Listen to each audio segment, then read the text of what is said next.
Ok, bonjour à vous, bonjour à toi. Je suis trop contente d'être là avec toi et que tu sois là avec moi. J'aimerais vraiment te parler d'un truc qui me tient vraiment à cœur et qui est en phase d'intégration pour moi. Et du coup, je voudrais le partager pendant que c'est encore en intégration, pendant que c'est à ce stade-là. J'entends par intégration, c'est que c'est pas encore matérialisé. Mais dans mon body, dans mon champ vibratoire, ça se densifie, donc c'est merveilleux. Je voulais prendre un, Je vais me servir de deux supports que j'ai vécu dernièrement. Hier soir, je me suis connectée à un de mes deux frères, pour qui c'est pas trop feng shui en ce moment. Vraiment le cœur ouvert, et je me suis dit, mais comment je peux participer à son évolution? Sans me positionner en tant que sauveuse ou quoi qu'est-ce, mais comment je peux contribuer? Et en fait, il m'est venu une image que je vais essayer de t'expliquer.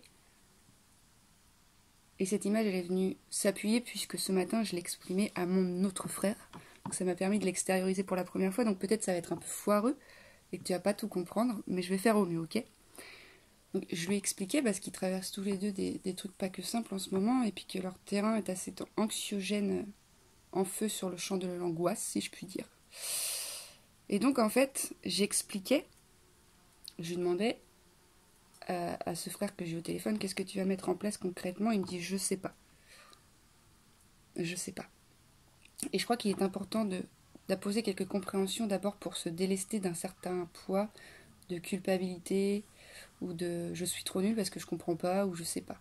Non, ça ne peut pas être autrement. Tu ne peux pas accéder au niveau 2 de conscience si t'as pas accédé au niveau 1 de conscience. Le niveau 1 de conscience, pour moi, en fait, quand tu arrives au monde, quand tu es cette petite étincelle divine de la source qui vient sur le plan terrestre et qui va venir s'incarner dans un corps physique qui est un réceptacle d'un champ informationnel très très vaste. Tu vas prendre effectivement dans ton corps physique énormément de bagages de tes parents, de tous tes ancêtres, de tous les humains qui ont vécu sur cette terre jusqu'à présent et qui ont contracté des égrégores ou des croyances qui énergétiquement font aussi partie de ton bagage. Donc cette étincelle divine, on va imaginer que le corps, quand il vient s'incarner, il est tout vide. Enfin, on voit les contours, mais il n'y a rien à l'intérieur. J'ai juste ce cœur dans lequel cette étincelle divine, elle se dépose. Et que du coup, dans l'instant premier, cette étincelle divine, elle viendrait potentiellement rayonner dans toute l'entièreté du corps physique. Alimentée, éclairée, magnificencée, juste se goûter comme elle est, l'amour, la perfection, la magnificence, la beauté, quoi.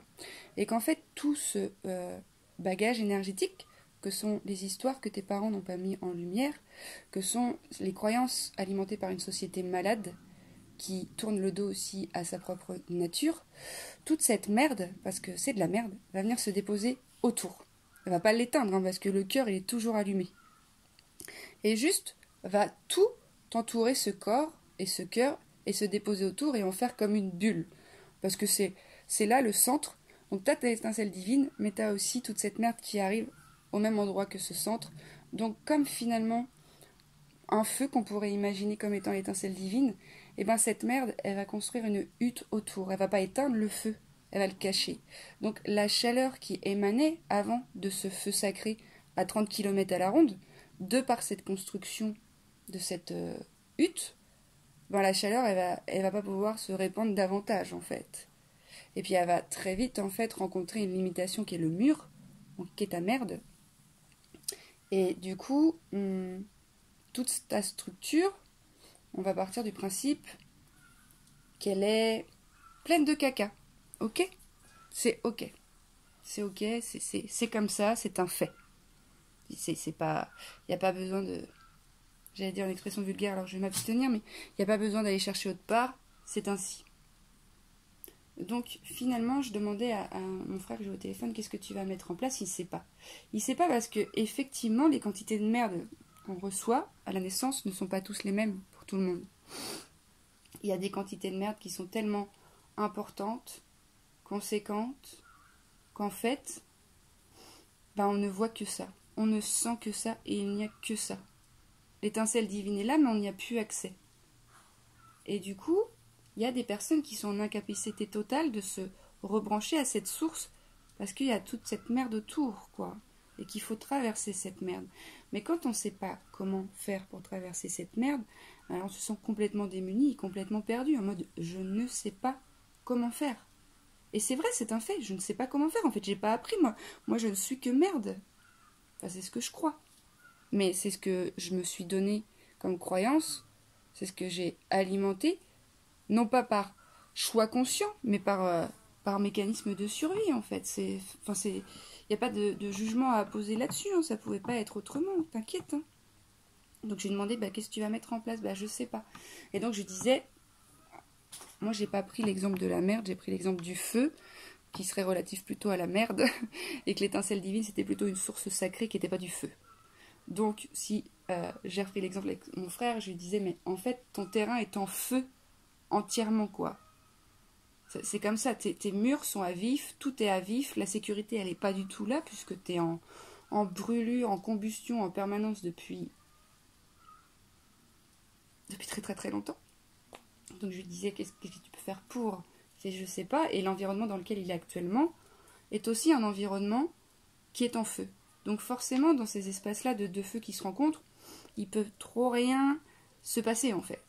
Peut trop rien...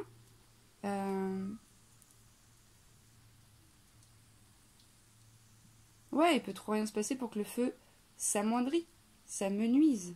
Qu'est-ce qu'il faudrait pour que le feu puisse s'amoindrir? Il faudrait peut-être de l'eau. Voilà. Donc je disais, où est-ce que tu peux trouver des ressources aqueuses? Mais là, c'est en allégorie. Hein. Je dis, quelles sont les ressources qui peuvent t'apporter de l'eau depuis un espace d'une source intarissable? Moi, quand je vous partage ça, je vous donne de l'eau, de ma source intarissable. Donc ça ne me génère pas de baisse de régime ou de comportement que je torderais pour correspondre à quoi. Il y a des moments où en fait j'étais pas branchée à ma source d'eau intarissable, donc je donnais le si peu d'eau que j'avais à l'autre, tu vois, en mode tiens, je vais te sauver. Puis après moi j'étais en sécheresse, en mode mam, j'ai plus d'eau. Donc j'allais chercher aussi autre part de l'eau. Et puis depuis que j'ai accédé à ma source, alors je dis pas qu'elle coule toujours elle coule toujours en permanence, je dis pas toujours que j'arrive à m'y abreuver. C'est une nuance, parce que tout est toujours présent, c'est sûr, mais le chemin pour aller à la source n'est pas toujours des plus simples. Même quand on a la compréhension que j'ai de tout ça, ça ne veut pas dire que c'est simple. Non, non, non. Donc je disais, qu'est-ce que tu peux faire pour? Et donc, la question dans ce genre de configuration, c'est vraiment, mais qu'est-ce que j'ai besoin? C'est aussi reconnaître, en toute honnêteté, j'ai besoin d'aide, j'ai besoin d'eau, et je ne sais pas comment faire. Je ne sais pas comment faire. Vraiment. Vraiment, moi, ça m'a fait du bien quand dans le cadre thérapeutique, on m'a dit non, mais Nénette, tu crois vraiment que le soleil, il se lève pour 8 milliards d'individus, mais pas pour toi? Oui, non. Alors tu vas apprendre. Oui, voilà, je vais apprendre. Et depuis, effectivement, je ne fais que ça, apprendre. Et je ferai ça jusqu'à mon dernier souffle, apprendre. Et donc, dans certains terreaux qui sont très en feu, déjà, juste de reconnaître ce truc de je ne sais pas comment faire, j'ai besoin d'aide.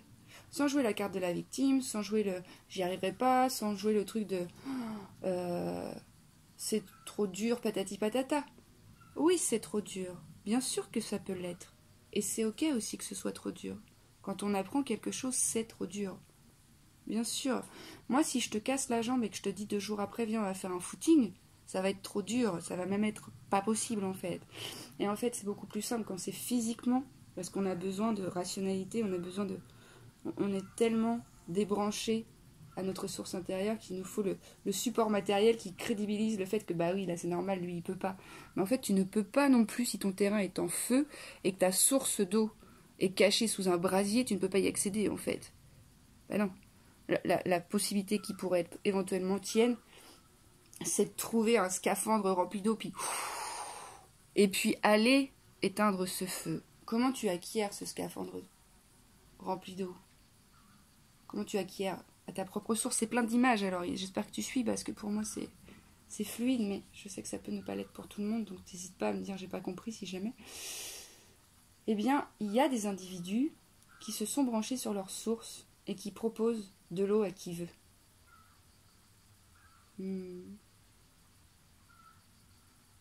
Indépendamment de tout statut professionnel. Alors oui, moi je propose de l'eau dans ma structure professionnelle, dans le plan professionnel, dans ce que je propose au monde, mais c'est une œuvre plus qu'un travail pour moi. C'est ça que je suis venue faire. C'est même ma mission de vie, mais pas ma mission de vie en mode c'est ma tâche, c'est ma signature énergétique. Et ma mission de vie, j'en ai déjà parlé, si je devais en parler, pour moi c'est s'aimer, s'honorer, se reconnaître et se connaître.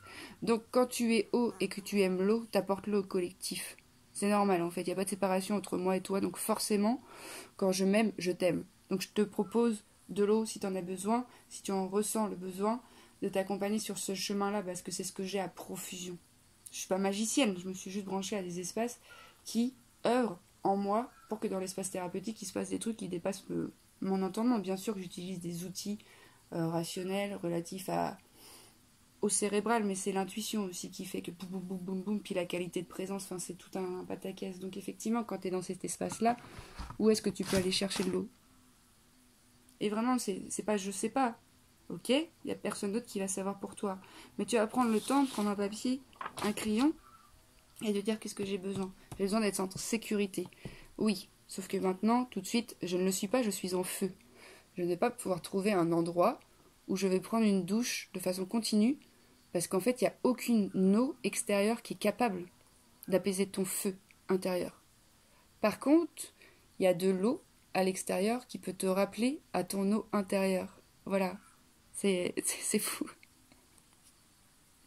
C'est fou la vie, comment c'est bien chiadé. Oh, moi je suis pleine de gratitude, c'est incroyable.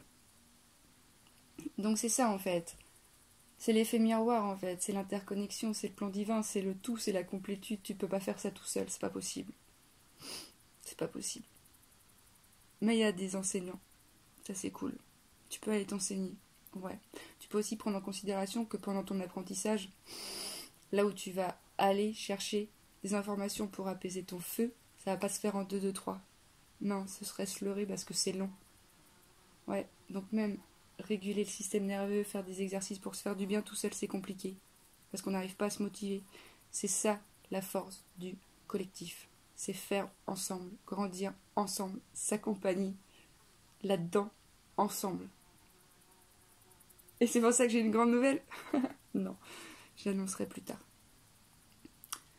Donc vraiment, moi, cette vidéo, elle était vraiment là pour te dire que c'est normal que ce que tu vives actuellement soit ainsi. Ce n'est pas toi qui as foutu ton terrain en feu. C'est le feu qui était déjà présent sur le plan terrestre que tu es venu transmuter. Comment tu vas transmuter? Tu vas trouver des outils pour, quand tu vas être branché à de l'eau extérieure qui va ramener la lumière sur ton eau en interne. Donc c'était vraiment ça, c'est ok, j'ai besoin de sécurité, je peux pas me l'apporter dans l'immédiateté, partout où je vais, j'irai avec ce feu. Oui, c'est sûr, mais il y a peut-être des espaces qui ne sont pas en feu à l'extérieur sur lesquels tu pourrais te brancher. Il y a des contenus qui sont plus intéressants que d'autres à regarder. Par exemple, moi je n'arrête pas, beaucoup moins ces derniers temps, mais de suivre des personnes qui m'inspirent et qui me permettent d'accéder à cette eau, si j'utilise toujours cette même analogie, qui viennent arroser mon terreau, et cette eau, quand elle s'infuse en moi, elle va me rappeler qu'en fait j'ai aussi de l'eau en moi. Cette lumière qu'il y a dans cette eau, elle va mettre en lumière une lumière qui était déjà là. Et en fait, tu peux pas le faire tout seul. T'as pas appris à écrire tout seul. Je suis désolée que t'aies pas appris, parce que je vois à quel point ça peut être vraiment souffrant. Et en même temps, je te témoigne que c'est vraiment possible de le faire. Je te promets qu'il y a une intelligence divine là-dedans. Il faut que la guérison passe dans le collectif. Il faut qu'on arrête collectivement de nourrir des espaces qui ne nourrissent plus. Il faut qu'on arrête de faire des trucs parce qu'on les a toujours fait, qu'on a eu l'habitude de le faire et que le monde le fait. Il faut qu'on se pose la question de « Mais man, quand je vais manger un barbecue là-bas avec les potes ou quoi qu'est-ce que ça fait en fait ?» Et si ça fait sens, c'est ok. Mais si ça fait plus sens parce que tu as envie de vivre autre chose, s'il te plaît, accroche-toi à cette information pour te dire mais oui, ce n'est plus ça que je veux. Je ne sais pas ce que je veux, mais ce n'est plus ça. Et dès lors que tu vas accepter que ce n'est plus ça que tu veux et que tu vas t'asseoir là-dedans, mais t'asseoir vraiment, assis-toi et ferme les yeux et branche-toi là-dessus. Qu'est-ce que je veux? Et fais silence pour entendre la réponse. Qu'est-ce que je veux? Je veux retrouver mon eau intérieure. Ok, magnifique. Est-ce que je peux le faire tout seul? Bah là, j'observe que non. Ok, magnifique. Est-ce que l'environnement dans lequel je suis ici et maintenant me permet de me rappeler à cette lumière que je suis, à cette eau? Non. Ok, n'y a-t-il pas d'autre espace dans lequel je puisse aller? Mais en fait, la vie, elle est miracle dans le sens où dès lors que tu te poses en conscience dans ces espaces-là, les solutions vont venir. Mais quand on parle de miracle, c'est les synchronicités, c'est des trucs qui dépassent ta compréhension mentale, qui dépassent même ta volonté de. Ça se passe parce que tu as ouvert en toi cet espace de je reconnais que là, je suis en feu. Aide-moi. Et fais silence. Et prends ce temps de faire silence. Pas de méditer pour arrêter tes pensées. Le silence pour te poser des questions. Qu'est-ce que je veux? Si ta vision n'est pas claire, prends le temps, s'il te plaît, de l'affiner. Ta vision, elle est dans le silence intérieur. Ta vision, elle est dans cet espace que tu ouvres en toi et dans lequel tu te déposes. Où tu arrêtes de te poser des questions sur qu'est-ce que j'ai pas compris, pourquoi c'est toujours comme ça. Non, accepte l'espace dans lequel tu es et mets-y ta présence en conscience. Je suis perdu, je suis en feu. Qu'est-ce que je veux? Qu'est-ce que je fais? Là, tout de suite, maintenant. Qu'est-ce que je veux? Qu'est-ce que je fais? Et mon ami, j'ai une révélation à te faire. Ce n'est pas parce que tu décides d'aller mieux que tu vas aller mieux demain. C'est un long processus qui est la guérison. Il y a énormément de modifications à apporter à l'intérieur. Ce n'est pas parce que je comprends que mon mécanisme qui est à l'œuvre est la résultante d'une blessure que je guéris cette blessure.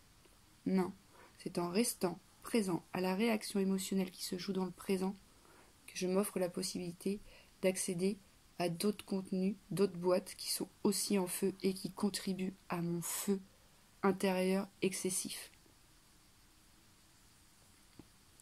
Grandir ensemble, grandir ensemble, grandir ensemble, dans l'espace du cœur, en arrêtant de se raconter des histoires, en arrêtant de raconter des histoires, en arrêtant de dire oui, oui, ça va quand ça va pas, en arrêtant de courir partout quand on a le corps et les chevilles en feu, en arrêtant, en s'arrêtant. Arrête-toi, fais retour dans ton temple, même s'il est en feu.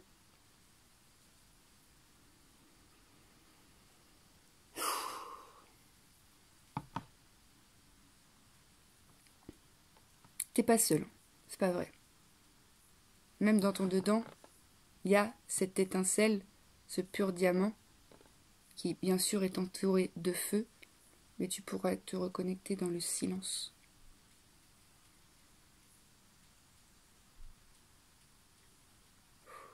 Je viens de recevoir, pile poil quand je te parle, un message Messenger, là, donc ça arrive sur le côté de mon écran, d'une amie qui me dit « alors feu », alors qu'on n'est pas du tout en train de parler de ça avec elle. Elle me dit « alors feu ». Feu, feu, vas-y, fais silence, arrête-toi. Et si tu peux pas le faire tout seul, il y a plein de personnes qui sont en capacité de t'accompagner sur ce chemin-là. Et si tu n'as pas de sous, pas de mâche, il y a plein de ressources dans l'invisible qui vont se mettre en place pour t'accompagner dès lors que tu auras accepté la vérité qui est tienne. Ça s'appelle un miracle. Quand tu suis l'élan du cœur, quand tu te reconnectes à ce truc-là, il se passe des trucs, mon ami, t'as pas idée. Moi, j'ai suivi l'élan du cœur pour arriver là où je suis. J'habitais plutôt vers Périgueux. Un jour, il y a un lieu qui m'a appelé. Par résonance du cœur, j'ai pris le camion, je suis partie. Et de là se sont enchaînées des magnificences incroyables. J'ai trouvé un logement en 3 jours, alors que ici c'est mission impossible. Moi je l'ai trouvé sans le chercher, c'était une convergence de mon élan qui était là-dedans, de suivre mon cœur. Et du coup, ça s'est présenté à moi. Mais quand j'ai dit ça aux personnes que j'ai rencontrées, mais non mais c'est pas possible. C'est pas possible, enfin, tout le monde galère à trouver un logement. Ouais man, mais depuis quel espace œuvre tout le monde? Moi je sais que tout est là quand j'en ai besoin, que tout est juste et tout arrive au bon moment. Si c'est pas là, c'est que j'ai autre chose en moi qui bloque. J'ai encore un dossier en feu sur l'étincelle divine, l'endroit où il y a marqué sécurité maison. J'ai une boîte qui est en feu, donc je ne peux pas accéder à ce truc-là. Dès lors que j'arrose ce feu, transparence faite, étincelle divine qui rayonne dans mon dedans, qui se matérialise à l'extérieur. Imbrication magnifique de la magnificence, de l'intelligence divine.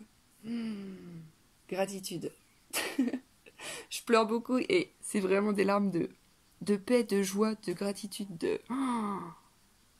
Ça me fait plaisir de me goûter comme ça parce que j'ai souvent pleuré pas pour ça. Et du coup là de me dire mais man, je peux pleurer devant ce plan divin de mais merci quoi.